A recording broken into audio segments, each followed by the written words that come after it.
Who? Yeah. You. Really? If you want. I mean, that was... Okay. Yeah. I can go second.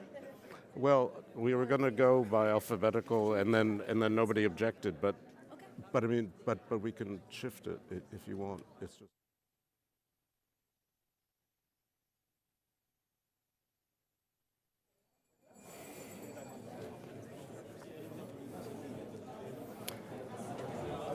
Okay.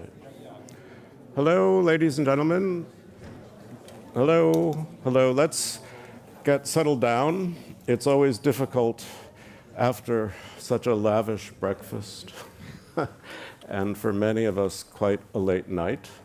But welcome to, I think, what I joke is our diversity panel, which for Lennart Meri is very unusual. I'm Steve Erlanger with the New York Times, and it's a great pleasure to be here again and to see so many friends and sources. And we have, I think, a very good panel. I'm not going to introduce everyone because you all have your schedules and you all have your agendas and you all have your little booklets, and I want to get right to the topic. The topic is the competition of narratives and the impact on global relations. There's been a lot of talk, obviously, about whether the international world order is broken, whether it's paralyzed, whether it's crumbling. Even The Economist this week has one of its briefings on the question. And it ranges from a paralyzed WTO to a paralyzed UN Security Council to a very awkward Council of Europe to, as we've seen, a European Union that just was hit by political violence, first assassination attempt in Europe since, I think, 2002, increasing polarization, increasing, I would say, self-doubt within the West about the order that has survived since the Second World War, and then under most visible public noisy strain over the wars in Ukraine and Israel-Gaza, which have been very emotional. And have brought some of the arguments, at least the emotional arguments, to the fore. But what I'm hoping to do here is since we have some time, is to explore these questions in a more rational way, in a slightly quieter way, and try to see if the criticism of the narrative, the criticism of the Western model, whether there's something that can replace it rather than just whining about it. So that's our task. And I'm going to ask Abulhoul to start. Dubai runs a think tank in Dubai, so it's like Paris being in Paris.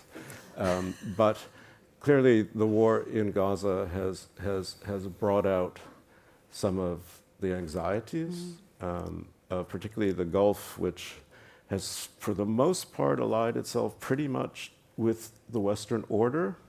So is that changing Dubai? Is it under stress? Over to you. Thank you very much, first of all, for your introduction and for having us in this esteemed conference. I wanted to first comment on the title of the session, Competition of Narratives. I think it would be a more accurate description to look at it as a war of narratives, because it really is what it's bubbling towards. And I think the sense in the Middle East really is that for far too long, our narrative as a region has been told for us and not by us. And that has been inherently problematic. It has resulted in our region and our interests being not as representative as they should be on the international scale. And I think when we talk about this competition or war of narratives, it's always framed as a West versus the rest intellectual framing in this part of the world. And I think not enough time has been spent in the West on self-reflection and on how problematic that framing is not just for the rest of the world, but also for the West too. You know, to bucket the entire international community outside of Western borders into one monolith has resulted on quite a lot of dangerous miscalculations on all sides, and has sort of pitted us against one another in a very fictional construct that is not productive, that is not advancing any of our necessary multilateral solutions. And I have to say, multilateralism is the only way forward, but that multilateralism needs to actually be representative. You know, this panic of multipolarity and what that means is often fueled by the idea that a multipolar world might not is just a case of the West no longer leading it.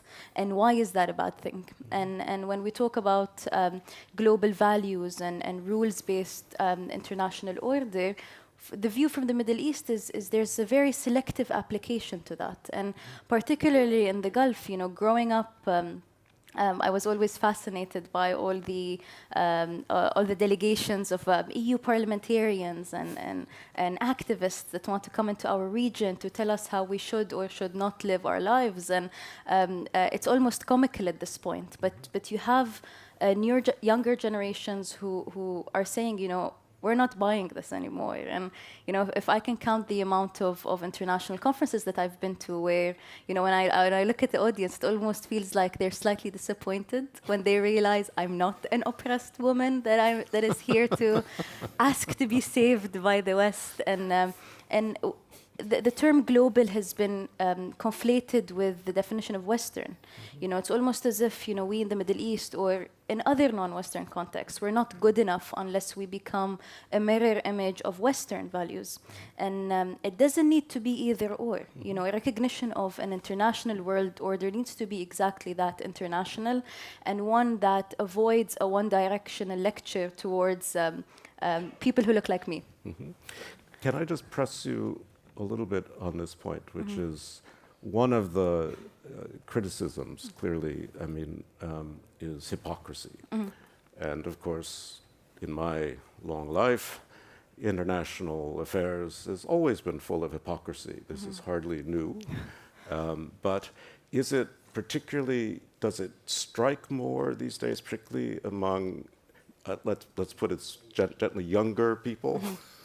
I think so, but I think the difference is not that younger people are more outraged at the hypocrisy. I think younger people are not as nice as our parents' generations. You know, we Not know as polite? Not as we haven't sort of given into the idea that this is how the world is and should be. You know, another world is possible, a more inclusive one is possible, and we do want to participate in it as equal partners in the international community versus on the receiving end of a condescending lecture. Yeah, that's right. Okay, good, thanks. Tobias Lindner is a State Secretary in the Auswärtiges Amt in the German Foreign Ministry. As an American, I always think AA stands for Alcoholics Anonymous. But I've tried not to make that judgment. Now, you've been dealing with Ukraine, you've been dealing with Gaza, and Germany is always one of those targets in a way because you're rich, and you have very strong views about how the world should be. You're part of the international order, but at the same time, you're probably a bit frustrated by it, let's say, by the UN Security Council, etc. Not functioning. Should Germany be on it? Should the UN be reformed? So there's lots of issues where, you know, I find, having lived in Germany, I was there, Birchi, for 9/11, and now I've come back 20 years later. I mean, there's still a slight whiff of sanctimony sometimes that comes off the Spree River. But is it challenged now by this new critique of the international order? Are sort of German assumptions being challenged in a way that's productive, do you think? So first of all, being frustrated is not an option, not a solution for foreign policy. But speaking about, let's say, a competition, conflict, war of narrative, whatever you want, we need to keep in mind that things today, first of all, are not self-evident. So you cannot expect, as a country like Germany, to go all over the world and to say, oh, you must see that's self-evident. How we live is the best way. How we live. Germans are very good in teaching and preaching. So I would say. So are Americans, by the way. Maybe. You're not isolated in this. But the lessons learned out of that, first of all, is we need to make clear that the international rules-based order is not an invention of the West, to be blunt. I even don't like the phrase the West. Last year it was the 50th anniversary and Germany was admitted to the United Nations. So the UN Charter we are all committed to as members of the United Nations, as equal members. We all have one vote in the General Assembly. Also to clarify that's not a German or a Western invention. That's my first point. Second, it means if there's a competition, and I will now stay with the phrase competition of narratives, that means we shouldn't complain that much. So, having your own narrative, trying to convince people, it's too late if you just react, if you don't explain your policies. You cannot start complaining, oh, there are some autocrats like Putin or others going all over the world and telling strange things, if you don't try to explain or to justify your politics. And that means also that's important how we do diplomacy, for instance. Now we are training our young diplomats on public communication, on social media, how to interact with the world. It's not a nice add-on. You do politics and later on, when I have free time, I think about how to call you and how to explain what we are doing. You have to do it at the same time. And then you need to be very cautious, I believe, and very even humble in your language. I don't like the phrase Western liberal democracy, because that means that wherever the West might be on the map, what about other liberal democracies? I don't like the phrase, we are trying to erase it from our language, global south. If there's a global south, then there are others, and then it's we and those. So we really need to, it's not about having everything relative, but we need to, first of all, we need to listen to countries. We need to understand what are their concerns. Then you can have disputes, you can have different opinions. You can say, okay, we need to stick to one universal rules order in a sense. But don't go all over the world and say, oh, we are right, and you just need to understand that we are right. If you do it that, you lose ground. That's crystal clear. And I, with respect to what Dubai said, I'm very happy if delegations from the European Parliament or the German Parliament are coming to the Arab world. I think that helps.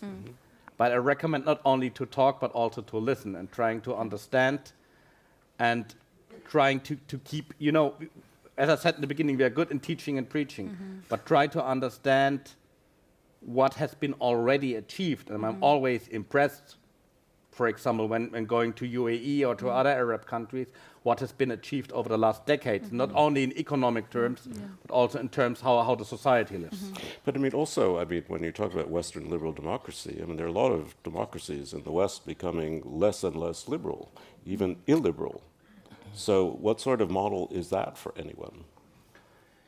We have to accept that some trying to convince people, oh, you don't need that personal degree of freedom, as long as you are rich and you can afford your vacation somewhere, and you shouldn't care about that. That's what Putin is telling his people. And I believe we still have a good, let's say, product to offer to be blunt.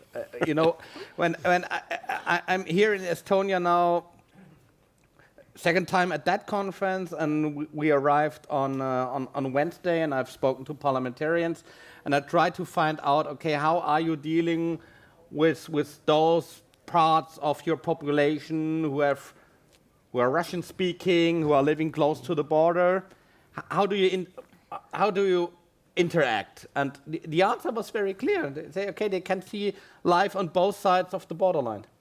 They can see how people live, how people can live, and that's the answer. And I believe that should also be the strategy.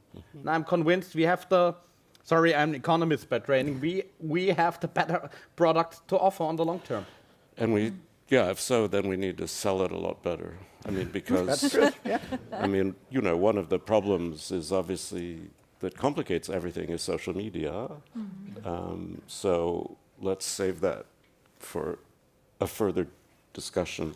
Charlotta, Rodhe, you're Swedish, but you study Russia and Eastern Europe. I should explain to anyone watching, this button is a gesture of solidarity for Evan Gershkovich, my colleague from the Wall Street Journal, who has been imprisoned on fake charges in Russia, a kind of hostage. This may be useless, but I thought this would be a good place to bring us to touch more attention to the problem. So China, Russia, you know, we'll see. I mean, it's Xi Jinping and Putin just had another evening of their love affair. I haven't read the communique that came out of it yet. I think it's only still in Russian and in Chinese. But they have a narrative. The narrative is basically a critical narrative. Is there a positive part of this narrative also? How do you see it, Charlotta? Well, thank you very much. I'm not sure there is that much of a positive narrative, and I think that's one of the weaknesses, at least in the Russian offer to the world. Right? It's actually not that strong if you look at what the real strengths are, you know, beyond nuclear weapons. I mean, autocracy services, oil and gas. I mean, as we decarbonize, that's not going to be that interesting anymore. And they haven't managed to diversify. But I want to sort of think a little bit about, I mean, why do we even have a diversity panel here? And the reason is, of course, that we find ourselves in an existential situation in Europe, right? I mean, with Russia's war in Ukraine, and that is existential. We say that, we don't always act as if it's existential, and that's a big part of the problem. And we've been very busy with counting heads. I mean, all the votes in the UN General Assembly. And that was an exercise that was necessary at the time, for sure. If we would repeat it today, obviously, the results would be quite different. And we tend to get nervous about this, you know. I mean, if you look at the meetings of the EU Foreign Affairs Council, I don't know how many times global outreach to the global south has been on the agenda. And then we realized, okay, we can't really talk about global south, so we talk about global partners. And then we get nervous again, because these partners, they're kind of Tindering, you know, they're using Tinder, they're not really into monogamy in terms of partnerships. So I think, I mean, we're at a point where we need to look at what it is we actually need from these global partners. And I mean, the first thing, I mean, there are a couple of very concrete things. We need them to not sell weapons to Russia. I mean, that's the coalition of jerks, some people say. But we also need them to not be a platform for sanctions circumvention. Then when we look more broadly, there's the issue of, okay, we want to isolate Russia, the political isolation, That's another one of our objectives. That's extremely hard. I mean, in October this year, there's going to be a BRICS summit in Russia. You'll have the enlarged BRICS coming there, shaking hands with Putin. I mean, that is going to be quite some show, and I wonder if we shouldn't think a little bit about how to handle that. We also want, some kind of global support, legitimacy, acceptance, understanding, both for Ukraine, obviously, and for the actions that we are undertaking. But most of all, we don't want Russia and the principles that Russia stands for today to set the tone in global affairs. And I think this is where we get into the whole narrative part, right? I think what Dubai said, I mean, she was so good at sort of picking apart this whole multipolarity game. And I mean, that the word multipolarity, I think we have to understand that means different things to different people. When Russia speaks about multipolarity, it means, domination of neighbors and uprooting the entire international system, including, multilateralism and so on. But when other countries hear multipolarity, they hear a larger place for us in the world. I mean, exactly what Dubai is saying. So we can't, I mean, who's going to tell your country, or who's going to tell India or Kenya that, no, actually, you don't deserve a larger place in the world? I mean, that's what they hear if we express doubt about this multipolarity. What we need to focus on are really the normative underpinnings of whatever power distribution system we have in the world. And I mean, the UN Charter is still the best game in town. I don't know any other principles. And I actually think, I mean, apart from this coalition of jerks, right? Most countries in the world don't want to live in, the law of the jungle, might makes right, and so on. Can I just ask you? Yeah. There's another part of the narrative which interests me a lot, and I'm curious how strong you think it is, which is, goes back a long time in Russia, right? The Third Rome, we're different, we're Eurasian, we are a different civilization, we're not a Western civilization, we're in competition with West, we believe in traditional values, we believe in male-female partnerships, we're against the gender-bending West, we have a faith in God and in our future. How is that working? Because that's a different kind of narrative, which in some ways I think is having a big impact, whether we like it or not, in places like Slovakia and Hungary and places that we consider part of the West, but also I think in other places like Africa, which we will get to in a second. So talk a bit about that. And is it sincere? Is it working? I mean, it's sort of something Putin's been pushing now for quite a long time, but it's pre-existed.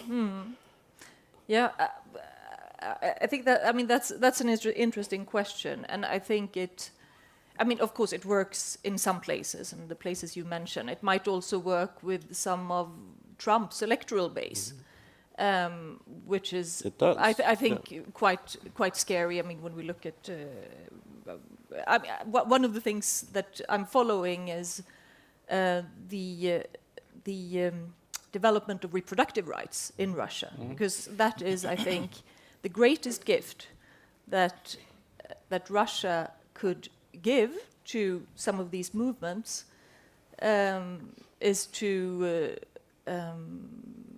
take away reproductive rights in Russia, and there's already movement in that direction. I mean, that is really how you build this bond between these extremely conservative views in the U.S. and the Russian overarching ideology. I'm not sure it's entirely sincere. It's definitely not necessarily a reflection of the everyday, Russian population's view of the world. But it's very useful. So Moscow is using that just as it's using the idea of a global majority, just as it's using the idea of, the Soviet legacy and, we were the friends of the oppressed historically. I think people can see through that. And I think they're many times actually overplaying their hand. Right. Good, thank you. Jeremiah Sam from Ghana. Part of the target for the new narrative is clearly Africa. I mean, China's investment, Russia's efforts to prop up certain kinds of governments. Is it working? How's it working? I mean, Africa's a big place, and I don't mean to talk about it as if it's one thing, which it hardly is. But here we are, kind of stuck with it. And so, over to you. So just to answer your question, it is working. I am done. First of all, I'd like to thank ICDS for bringing a voice from Africa here, and then also our partner, National Endowment for Democracy, which is funding us to do significant research around malign authoritarian influence in West Africa. And also, I think I brought the sunshine from Africa. Thank you. From what I've read about the Baltics, and you as well, it's quite chilly here. And so this is my plea that I'll get more invites to come to this conference. But back to more serious issues. Competition of narratives. I think it's really working for Russia and China. They're leveraging on recent crises around climate change, conflicts and wars, as well as even the COVID-19 pandemic, to project different narratives that challenges the traditional influence of the West. And then they're leveraging on soft power. They're using very nice tropes. I'll come to that later part of my conversation with you. They're doing strategic economic investments. And then also, you mentioned about social media. They're using media very effectively to project their narratives that they are equal partners to African countries, challenging the hegemony of the West, and projecting themselves as a viable alternative, towards protecting the African interests, respecting African sovereignty and stability. Climate change. They project themselves as partners in combating the adverse impacts of climate change, and then contrasting that sharply with the West's policies that, for instance, asking for going quickly to green energy, for instance, and they claim that is going to hinder development. So they are actually investing in factories, promoting use of fossil fuels, and making reference to the fact that the advanced countries actually developed based on fossil fuels. So why shouldn't you? And they're encouraging the use of it, investing in factories. And this is bread and butter issues because the factories are generating jobs, bringing about income. And so they take a developmental approach to climate change, whereas they will contrast and through disinformation as well, to say that the Western's policies is quite punitive and destructive of Africa's development. And a quick reference is the current, quite new EC's deforestation regulation, which actually, makes it difficult for African countries doing cocoa production, coffee, to clear forests, to expand cocoa farms, for instance. And for China and Russia, they'll tell you that, no, this is going to hinder your development. So why do you have to go that way?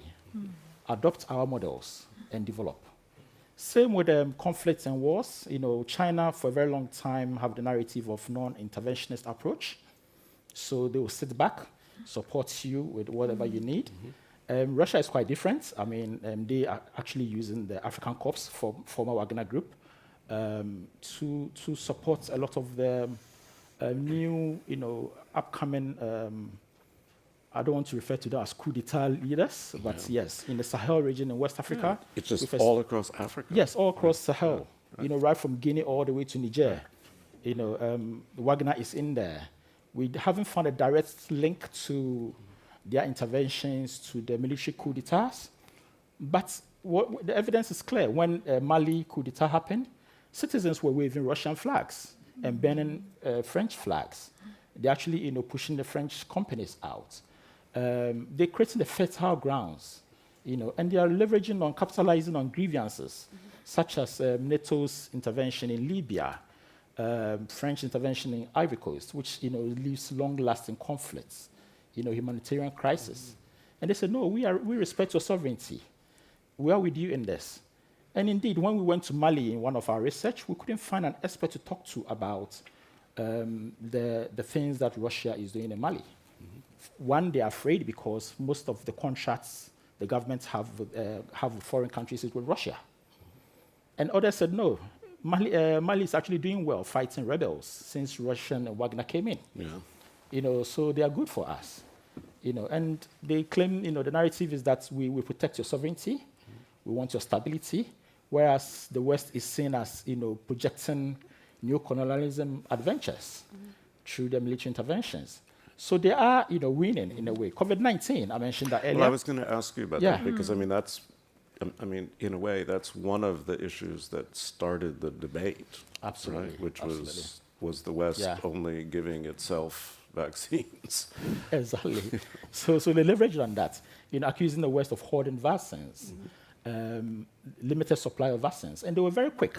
One of the first vaccines that we had was the Sputnik V, which even its efficacy was quite low.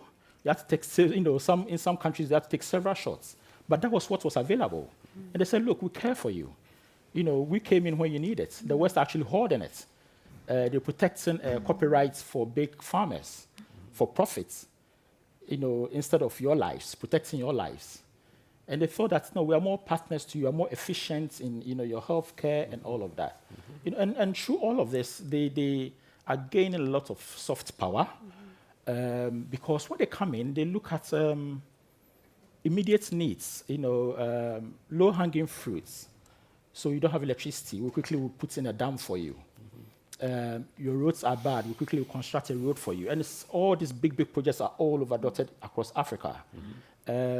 They are challenging Western hegemony and influence through their media engagements, and they are undertaking strategic media engagements through exchanges. I mean, African media is one of the poorest resourced media in the world in terms of human capacity to undertake in-depth investigative pieces, linking even bad contrasts to the hardships on the continent. It's not done.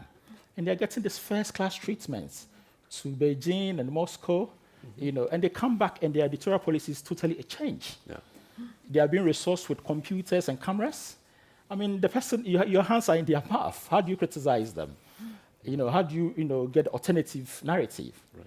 They even, as far as go down to rural communities. I mean, there was an instance in Nigeria where we found that these TV stations in very rural communities, and they use Star Times decoder. It's owned by the Chinese, and it's solar powered.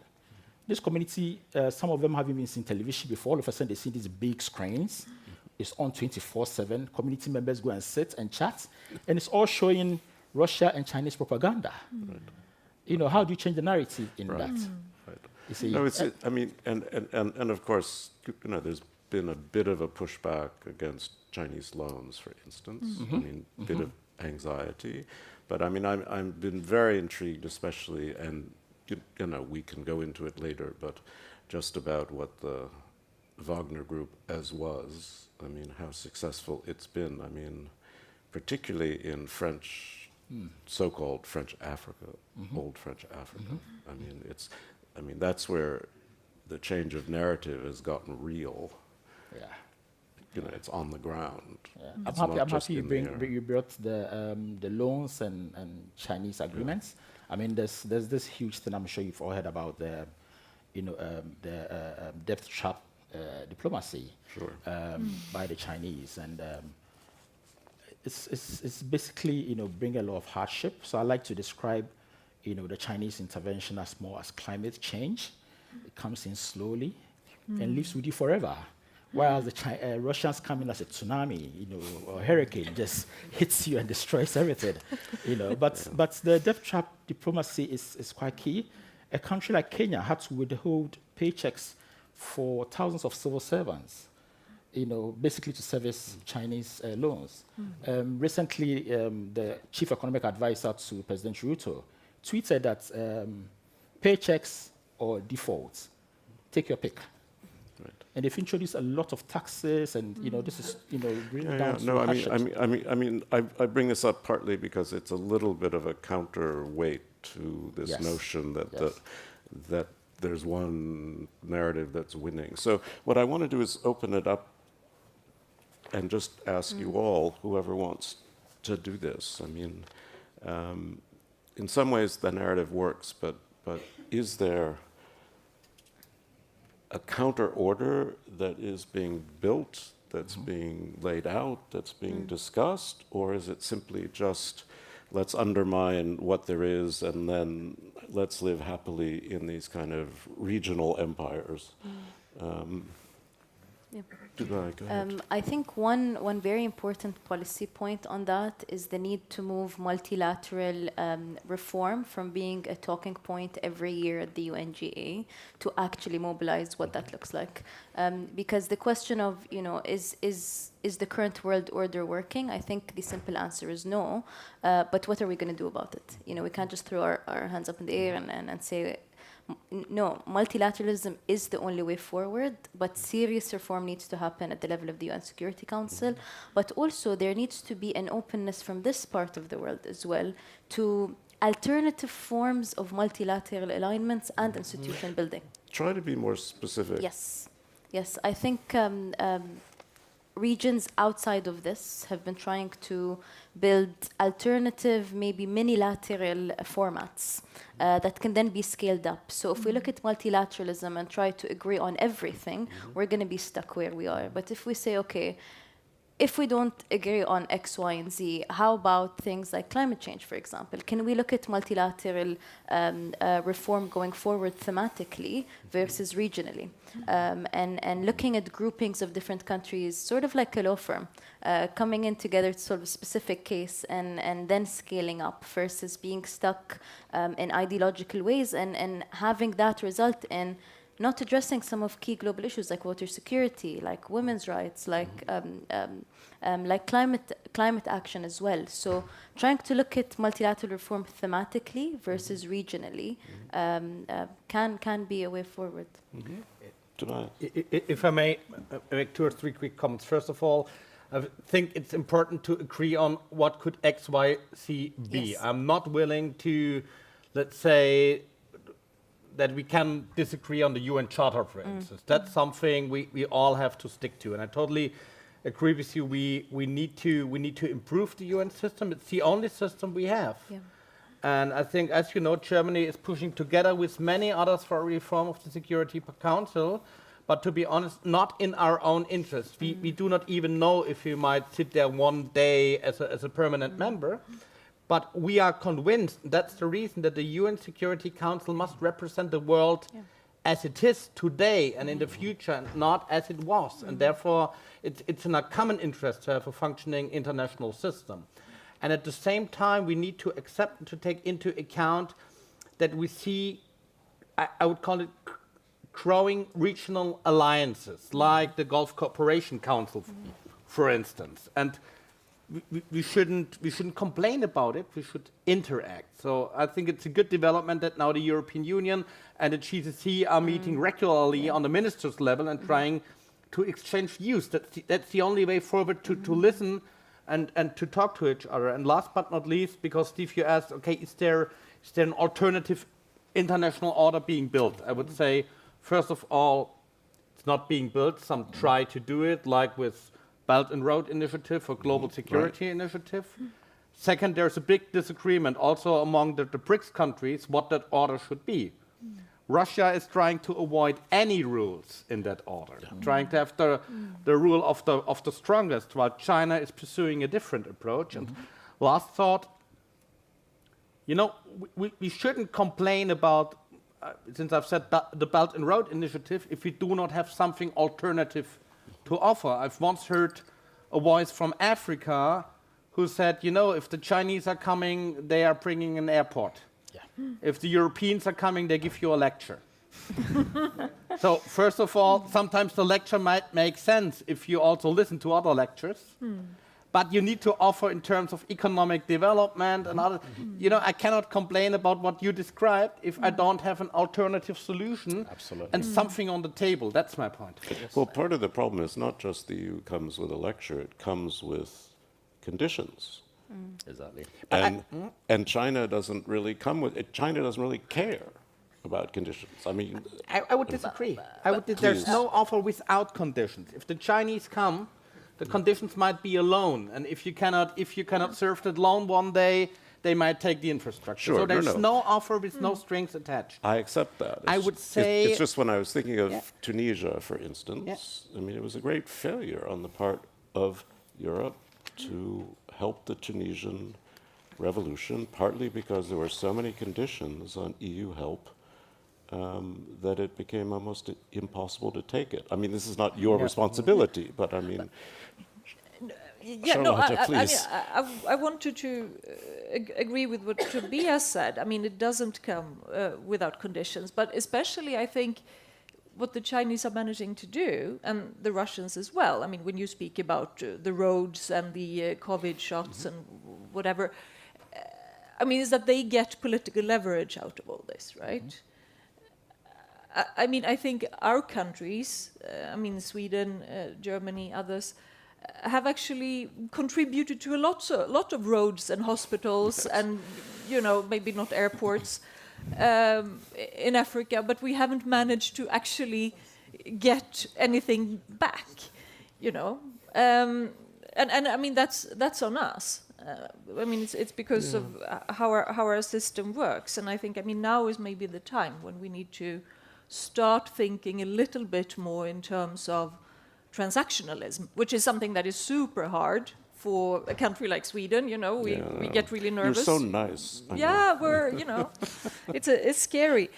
But I think we have to understand that, I mean, that is actually maybe the right way to strike a balance between confidence, which I think we need to have, and listening, because you know, you can't do a transaction if you don't listen to what people want. What I would add to that as well is trying to be more open to letting go of assumptions you have of different regions outside of this one, and not even looking at it transactionally is also going to create another set of problems as well.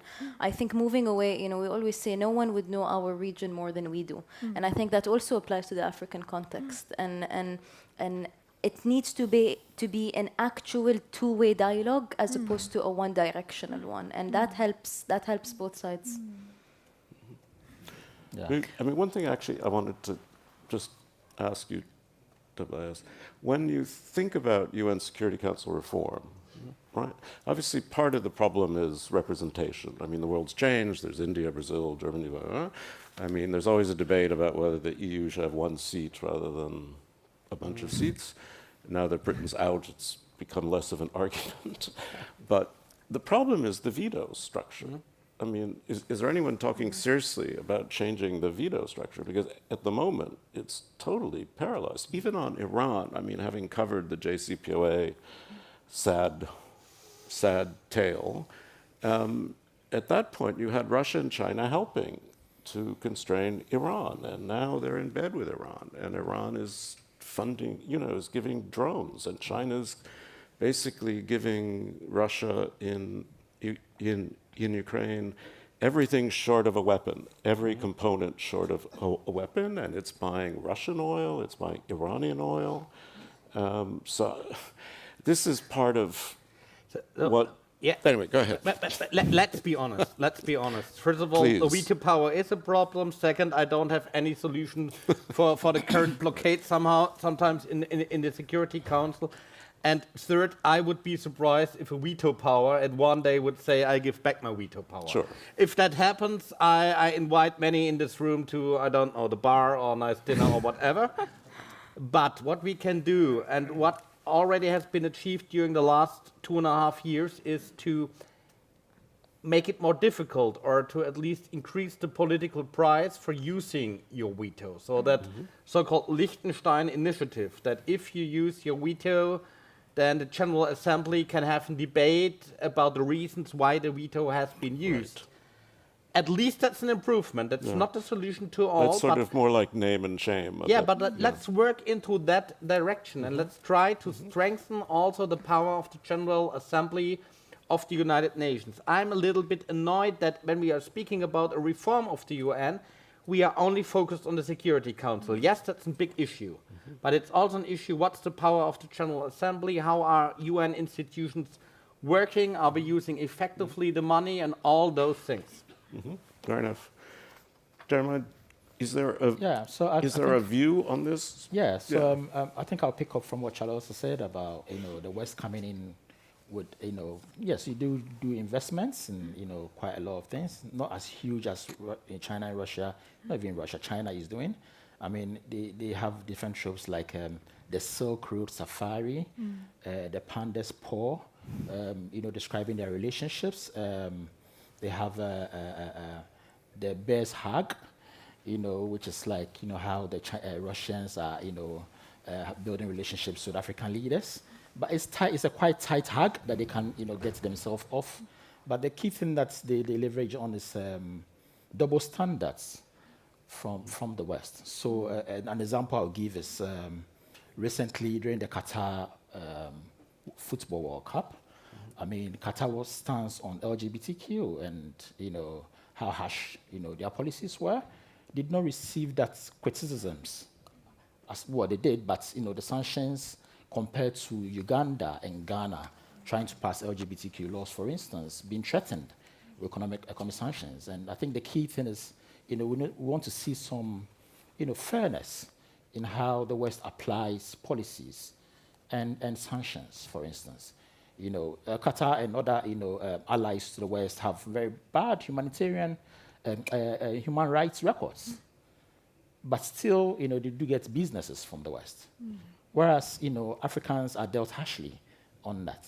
And so for the West to come, building some credibility, change the narrative, want to see some fairness in trade, fairness in how applications of policies are done, for instance, and even helping in debt arrangements. Yes, there are some significant work being done by the West in how debts are structured, but then we probably need help in structuring, this debt traps with the Chinese.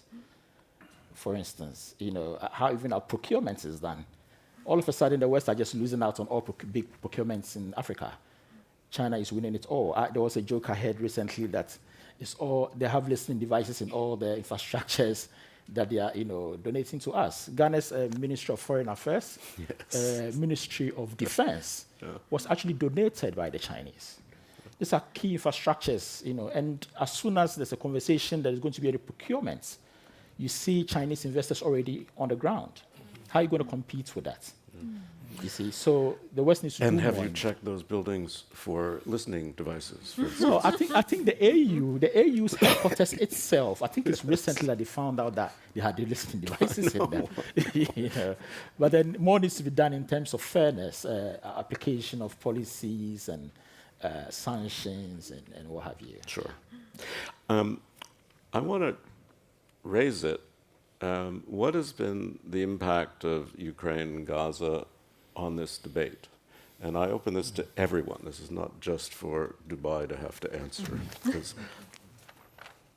a huge impact. I would say it changed almost all or many things of the way how we do diplomacy. So I give you,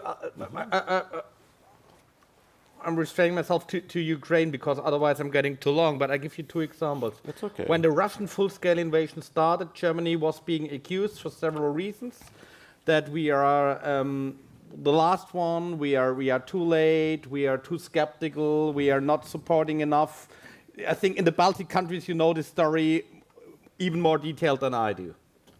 And some of that is true, and some of that is true, and we try to speed up and to do our homework. But it wasn't even communicated what we already did. And we had a big conversation with our embassies on the eastern flank of NATO about how lately we communicate, how badly we communicate, that we are not telling what we are already doing. So that's the one example. The other example, and that's even more dangerous, is that Russia is going around the world telling countries that food insecurity, rising food prices, they are coming due to the sanctions of the so-called West. Right. And we have to counter that. We have to counter that by our communication, and not only by words, but also by deeds. Let's say humanitarian assistance, working on food security, working on fair agricultural structures, and all those things. And same would be true on Gaza. We are accused of always doing the wrong thing from all sides. But to clarify that we are the second largest donor worldwide when it comes to humanitarian assistance. To speak those things out that change the whole... in the past we believed it's enough if we do it. Right. And if we have time, then we speak about it, and that is over. Charlotta. Yeah, no, I can come in there, and I absolutely agree. I think, with the food security stuff, there we really failed, and I think the Ukrainians have done a good job with setting up these Grain from Ukraine initiatives and so on, but it's clearly not enough, and we need to amplify that a lot more. Dubai spoke about, the need for genuine, real dialogue, right? And I think a part of that dialogue also has to be thinking about, where we are, our concerns. And the fact that the challenge that we're dealing with it's larger than Ukraine. We have a Russia problem. We have a Russia threat. And what Russia is doing is waging an imperial war, right? And it's not only... theoretical that when they say that this is a war, against the collective West. There are continuous attacks on our system, sabotage, disinformation, and so on. And I think we don't talk enough about that. We try to bring Ukraine to be visible, and I think that's great. We need more Ukrainian voices in the world in general, and we could do a lot more there. But we need to actually get the message across that, if Russia is victorious in Ukraine, and the situation that Europe will be in is one of survival. The type of defense spending we will have to look at then. The handling of refugee flows and so on. That's not going to allow us to be helpful in any of the issues that. That can be sort of the other part of the transaction.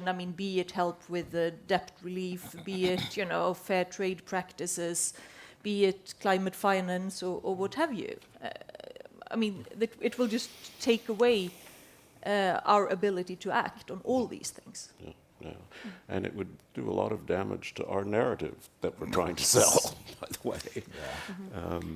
Yeah. Goodbye, please. Yeah, I want to say, the current catastrophe in Gaza is unlike anything we have seen in the region, and it's very difficult to talk to because it is a very emotional issue, and it's one that every single household in the Arab world is grappling with. The numbers coming out are unfathomable.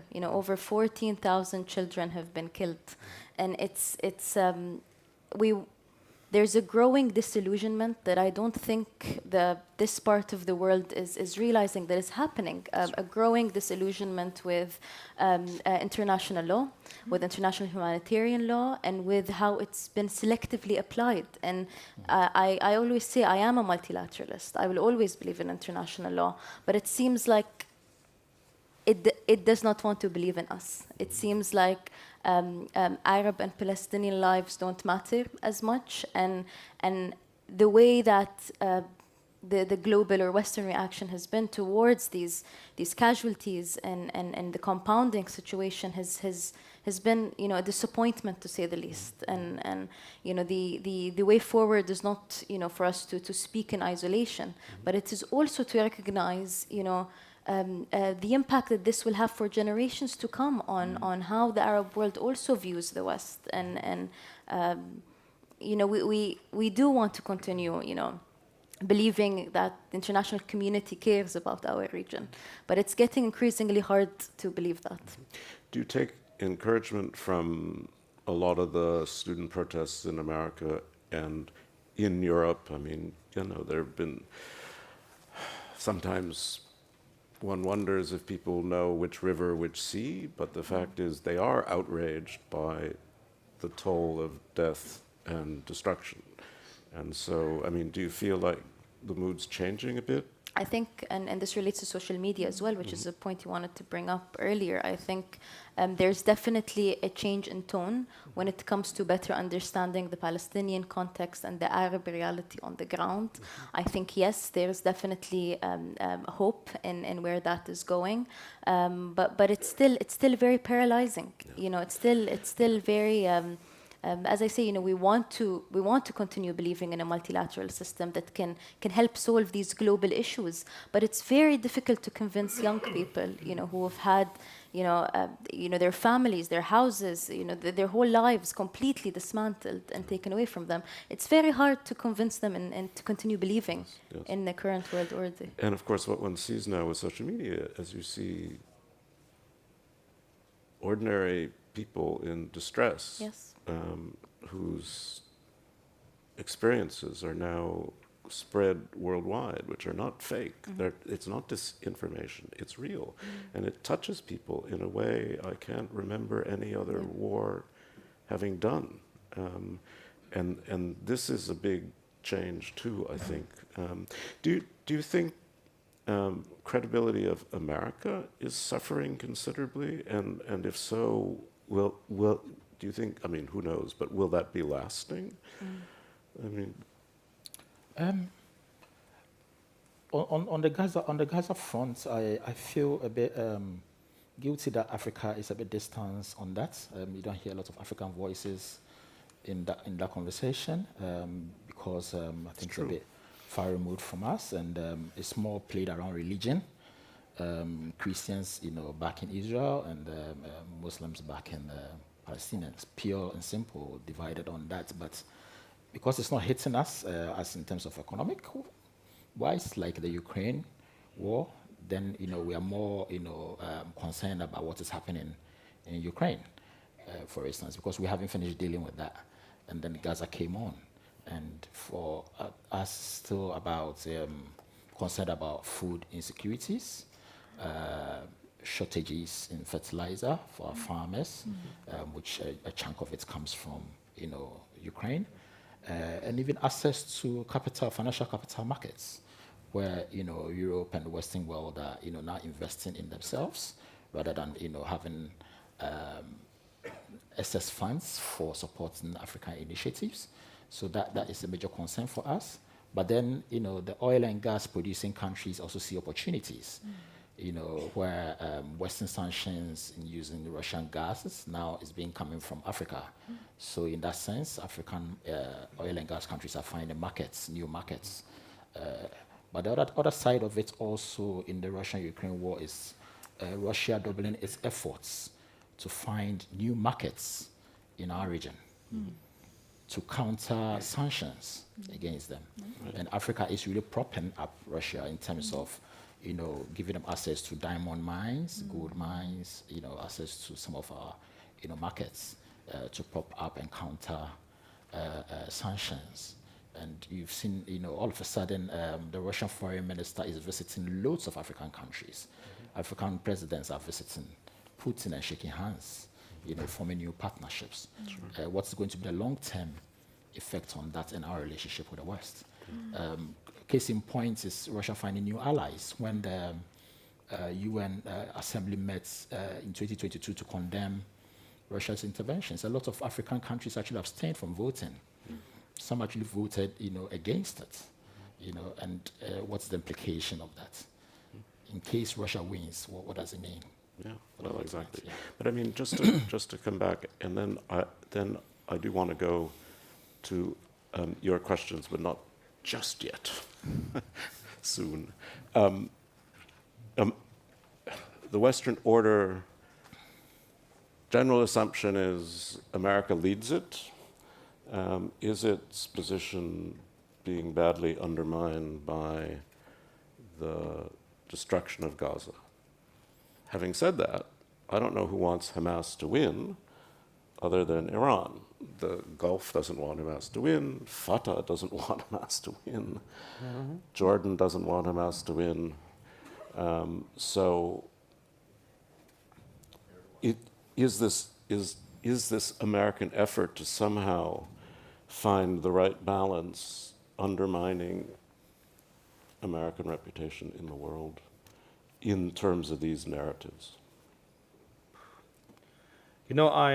I'm cautious to give any advice to the Americans, but as a German, I know we are sitting in the same boat with the government of the United States exactly. at the moment. Right, that's why I asked. We are being accused from all sides of doing the wrong thing, and it's not easy to keep the even down to say balance. We have to accept that there are several things that are true.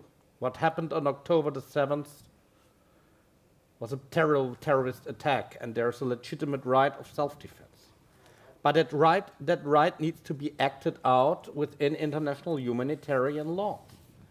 And it makes me cry when I see the pictures of the people being taken as hostage and not being released yet. And it makes me cry at the same time when I see civilian people, women, children, as Dubai said, in Gaza being killed.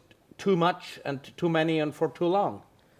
And we need to be able to speak out both at the same time and not to put one against the other. And I think, you said no one wants Hamas to, except the one you mentioned, but the discussion is about how to defeat Hamas. And I doubt that it can only be done militarily. And the sentence from Angela Merkel that Israel's security is part of our raison d'etat. But what does security mean on the long run? I'm convinced that the only way to a just and lasting peace is a political perspective for the Palestinian people, meaning a two-state solution based on the boundaries of 1967. And we are having tough discussions with all sides, also with the government of Mr. Netanyahu. And we've seen that President Biden and Secretary Blinken, they have been very vocal in the public, as our chancellor and my minister was, when it comes to Rafah and to the possibility of a big offensive against the city where the civilian people just not easily can disappear. So and that's the same boat we are sitting in, and I know that we are paying sometimes a high political price for that. Yeah. Okay, I think we'll have questions now, and we've got about half an hour, so I wanted to give people time. I'll take 2 or 3 at a time. I would ask you to identify yourself, to try to ask a question before too long. This woman here, first of all.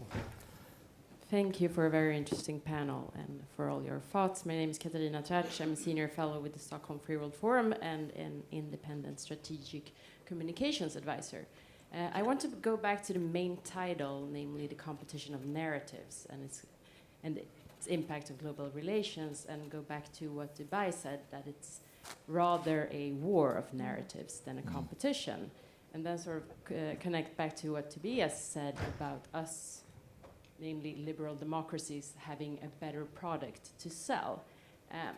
If we stop seeing this as a product to sell, but as a part of this ongoing war, I would want the panel to reflect on what is our offensive strategy here, because I don't see us talking much about communication in terms of offense if this is a war.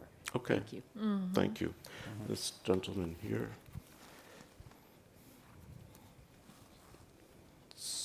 Sorry, I don't mean to make you all run around.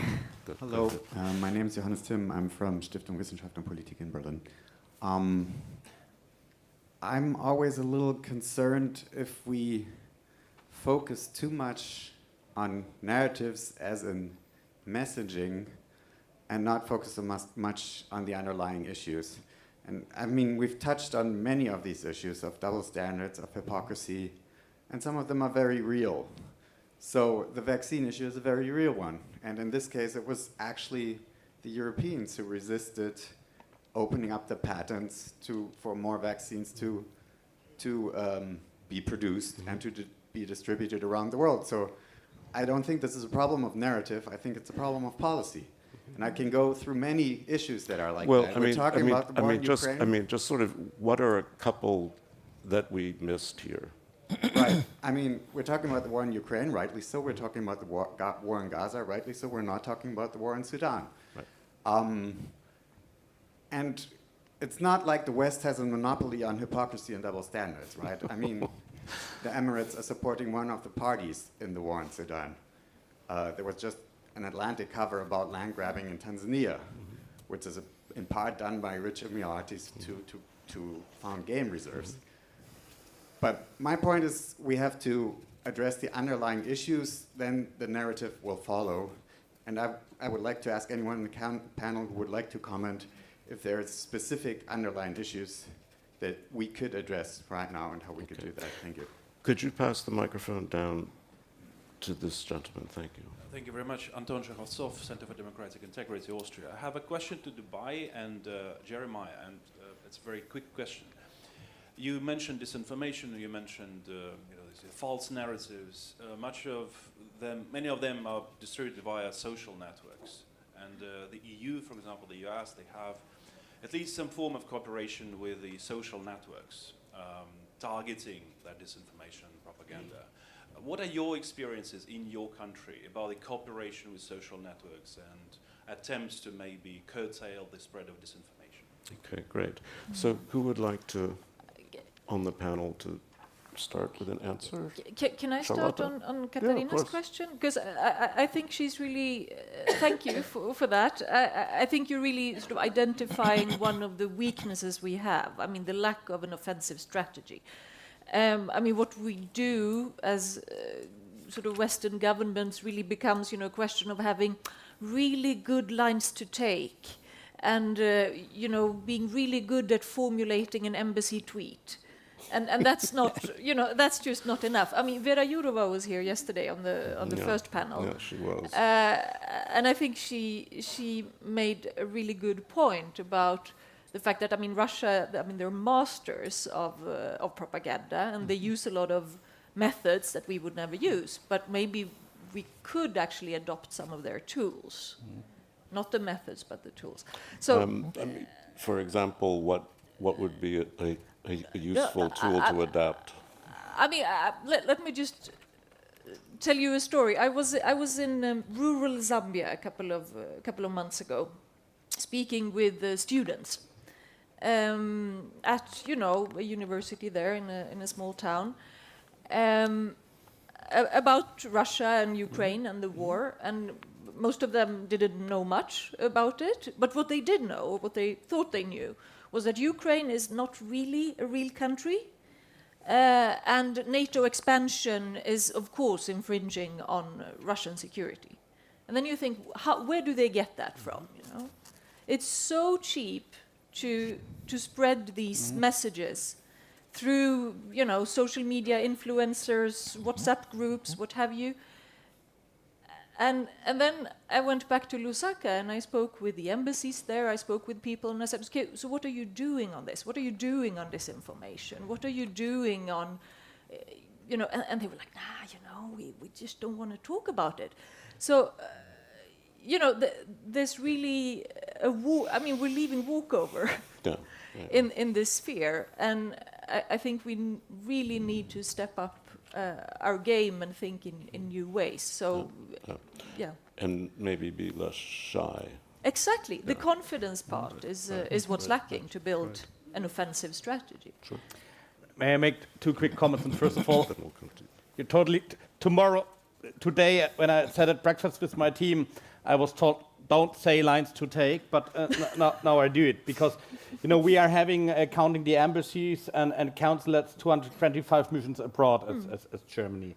And it's really important to make your own staff being capable how to communicate the basic lines, the basic principles of your policies when it comes to Gaza, Ukraine, UN, you name it. And that cannot be done by your press office. That's something different. Strategic communication. So what are your basic reasons why you do it, what you do? That's important. Second, there's no one-fits-all approach. If you look at social networks, it's completely heterogeneous all over the world, what's being used and what works. We have to reclaim TikTok, by the way. That's what's, in the moment, done in Germany. Many of the right-wing parties occupied TikTok. And then you cannot complain why young people are listening to TikTok and only taking those narratives. And last but not least, as you said, we have to be more self-confident. Now we have started a few years ago to put the German flag on humanitarian aid. If you go somewhere on this planet, you see Chinese flags, for instance, but you don't see German flags or European flags or whatever flags sometimes on what you are doing, and you need to make it visible to the people. So I must say, I do remember covering the Brexit referendum and going to Liverpool, where there was a huge development of Liverpool docks. There was a European flag there, and Liverpool voted for Brexit anyway. So I'm not sure the flag is enough. It's an interesting point Tobias raised about the flags. Yeah. I haven't actually linked that to propaganda, but it's very true. I mean, you go on the grounds and you see all the Chinese projects have multiple Chinese flags on them. Road infrastructure, bridges, airports, all of them you see. Some of you even see pictures, of their leaders on it. And I drive quickly back to, the point about, what are we doing? How we take our fight back? The West needs to be, stop being reactionary and firefighting. That's what is happening now. We are reacting to what Russia and China is doing. You need to find your own way and establish what you've done in the past. I mean, there was a research that we did on procurements in Ghana. And we found that whilst the West will come with not lectures, but try to support good governance initiatives, anti-corruption measures, which the West is investing a lot in, transparency and accountability, the Chinese and Russia come and they don't care about any of those. And they're winning all the contracts. So Europeans are creating an enabling environment for investment for the Chinese to enjoy. That's what's happening. They're making sure the elections are free and fair. Yeah. The Chinese don't care about that. No. So they have that platform to engage. And I think that the West needs to be very intentional and be confident and get out there, use the same platforms, propagate, and communicate what they are doing good for the people to know. Because we found a network of how Russia is paying influencers and bloggers to send their messages out. The Germans are supporting my organization, for instance, to undertake huge projects about media and information literacy. And we found that it's getting to naught because somebody would take just €5 and push disinformation. Because for that person, they are getting direct, instant gratification for the work that they are doing, and they forget all the media and information literacy principles that you are teaching them. Is there a point about Sudan? So I would like to take that, from the angle that, the West needs to acknowledge and accept wrongdoings in the past, especially during colonialism, have open discussions about it, undertake reparations, and accept where they have created the environment for lasting, economic disadvantages in the South, social fragmentation, and push for equal partnership. Come together in terms of solving global issues. For instance, climate change. The Chinese and Russia are, using health diplomacy, vaccine diplomacy, that they helped out, even though the Europeans and the West came on board later on. So we need to see actions being done and being fair. Not we don't want to see double standards because it's reported. We see it clearly that we are being treated differently from others because we don't have money. It should be the case. That shouldn't be. So it should, like I mentioned earlier on, how policies are implemented should be seen to be fair and equal across the board. I also wanted to address the really important question you asked on the title itself, and to clarify that it does not need to continue being a war. When we look at how conferences like this sort of are, I'm not sure how many speakers from the Middle East have been invited, but it's a very low number, and I think the opposite is also true. When one of the reasons why we started Fiker Institute in Dubai a few years ago is recognizing that, how many think tanks in the West, in particular in the US, are studying the Middle East, but how many think tanks in the Middle East are also studying Europe and also studying the US, and I think it is spaces like this that we need more of, and versus looking at it as a combative kind of combative way forward. And on the question of the social media platforms and disinformation, I think there has been significant efforts from the private sector to look at how to try to filter through that. It's a very new space for everyone. I think when we look at multilateral governance reform, there are untraditional players that need to also be brought in that conversation, including Silicon Valley and tech companies, and to not isolate them from this wider discussion that we're having. And it's what I tried to communicate earlier on, looking at the future of multilateral governance or cooperation thematically, because even when we look at AI, for example, we haven't even touched on how that looks like globally and with governance. So look, being open to bringing in non-traditional policy players into policy conversations like this one is definitely a suggested way forward. Let's take a second round. Are there people in the back that I can't see? Yeah, there's someone. Well, if not, this gentleman here, and then this gentleman here, and I'd love a non-gentleman if there's someone who wants to put up their hand. And then there, Sabina. Okay, please. Yes, can I begin? Well, I'm Sergio Germani. I'm an Italian a scholar of Russian affairs. I'd like to ask a question about a subject that I don't think has been mentioned, which is that of growing anti-Semitism all over the West and perhaps all over the world. And do the speakers think that this trend is somehow being supported by Russian active measures and influence operations, perhaps in cooperation with Iran? As we know, there is a kind of strategic alliance between Russia and Iran, and Russia is also supporting the axis of resistance, Hamas, Hezbollah, and so on. Great. So, good question. yeah. Sir. Thank you, Carlos Bukovskis, Latvian International Affairs. Thank you very much. It's a wonderful discussion, definitely. I have a question going back a little bit to the competition of narratives or competition of products, which I actually liked a lot, because we're talking about products, narratives in this case, trying to sell them. This is about products. And don't we have a bit of a different levels of narratives, meaning one which is good for autocrats and the one which is good for the people? Meaning that in this case, Russia and China is basically, without asking conditions to the loans or conditions to the investments, you don't have to be, fulfilling the good governance or even do not torture your own people criteria, right? Which West usually are requiring. But from the people's side, the narrative is actually rather positive, because people want to live in a socioeconomically safe situation. We see migration flows with people trying to get into the Western countries. We see countries which are, in this case, and societies which are willing to join the European Union. The magnetism is still there. So my question is how to overcome this gap between, popular narratives which are for people and those which are for autocrats. Can West do that? Good, thank you. Please.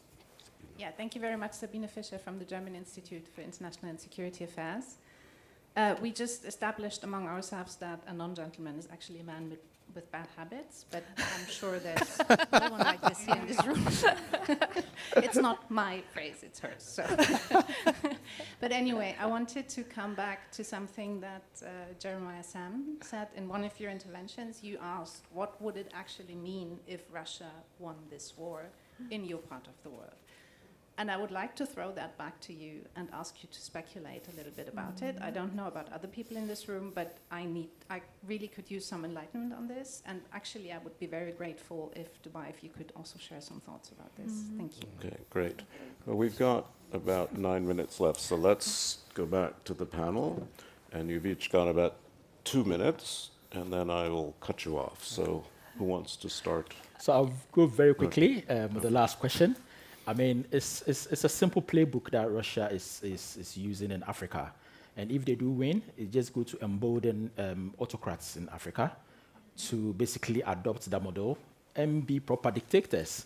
Not a dictator for one day, as Trump is asking for, but be proper dictators, infringe on media rights, which is one of the issues that Charlotta raised earlier. But how come the media is not reporting all of this? The media is not even able to connect the dots between, contracts. Almost all the contracts that the governments have with Russia and China, are in shrouded in opacity. Nobody knows what is going in there. Decisions are being taken without going through due processes or going through parliaments, which is basically copying the playbook from Russia. So if they win, then African autocrats and dictators are going to be emboldened. Let's ignore the West and all the conditionalities that they put on reforms, democratic reforms, and free and fair elections. So it's going to basically, democracy is going to be heavily undermined, in that instance. So that's the quick one. I think there was a question. The question also on anti-Semitism. The quick response is that Russia, basically, from what we've learned, is they play on crisis. So LGBTQ comes up, and they'll say, "Oh, we are the protectors of your culture. So come with us, come along with us, and we'll make sure that LGBTQ doesn't stay in Africa because it's not African to have gay rights, for instance." COVID-19 comes, and they play on that as well. Go on vaccine diplomacy and health diplomacy. So anything that comes up, they will find an angle to project their narrative as being better partners, respecting sovereignty, respecting your culture, your stability, and what have you. Right. I think I've done less than 2 minutes. So I'll hand over. Good. All right. Do you want to, and then just go down the row? Yeah, I'll be very honest. I have no idea how to answer your question. I think one of the main reasons I was personally very excited to be part of this conference is to also hear perspectives on this myself, and I'm very open to taking this conversation forward after and hearing your thoughts on this as well. I want to concentrate on the product and how to sell it. And I would say, first of all, there's a difference between autocrats and democracies how to sell a product. And you shouldn't advertise properties of the product it doesn't have, because otherwise the customer becomes disappointed and looks to other competitors on the market. So what I mean by that is we cannot do state propaganda or something as a liberal democracy. We have to be honest, we have to explain it, we have to be honest, but it's more than reacting. Be proactive and try to promote what you can offer. Second, you've spoken about the people-to-people relations, and that brings me to, it's one thing sitting on such nice panels, it's another thing establishing people-to-people relations. And therefore, I'm convinced, maybe you've heard that we are having discussions about the budget in Germany at the moment for next year's budget. I'm convinced that what we have called in the past cultural diplomacy is something nice to have. No, it's a core security interest, because if you have things like Goethe Institute or German Academic Exchange Service, where you can establish people-to-people relations, where you can show who you are and what your values and interests are, that helps. That would be my answer. So get in touch with the product would be the analogy. Do you want to discuss the anti-Semitism issue or leave it alone? It's up to you. If I would answer, I would have to reveal also things I'm not allowed to say here. Okay. Sorry about that. Charlotta. Yeah, I was hoping you would reveal some of the things you're not allowed to say, but I haven't seen any. Maybe you have any proof of Russia sort of playing an active role in that. But what I can say is that if your job is to sow division, increase polarization, fuel conflict, and you don't pick up on that and you don't use that, then you're essentially not doing your job. So I think that's part of the answer. And I mean, that's not just true for anti-Semitism. That's true for, you know, a lot of other things we see happening in the world, including in my own country. Yeah. I mean, some of you in the room may be old enough to remember Scoop Jackson, who was a senator from from Washington, Washington State, Washington, who used to say about the Soviets that they were like burglars in a hotel, and they would go down the corridors testing to see what doors might be open. And I think this is a traditional pattern, and so they look for issues of dissent, of neuralgia, and they pick at those, and they pick at those very, very cleverly. And then just to say, I would like to say something about the question on anti-Semitism. It's one of these very emotional questions, and I just think it's really important that people be able to criticize the state of Israel, the conduct of the war, the government of Israel, without calling into question the existence or the right of Israel to exist. And when we do that, and people are doing that, I think we've crossed a threshold, and it's a very uncomfortable threshold, and we'll see how far it goes. It's part of the narrative. But I think I've learned a lot today. I want to thank my panelists. I want to thank all of you for your patience, and now we can award ourselves with some Radisson coffee. Thank you.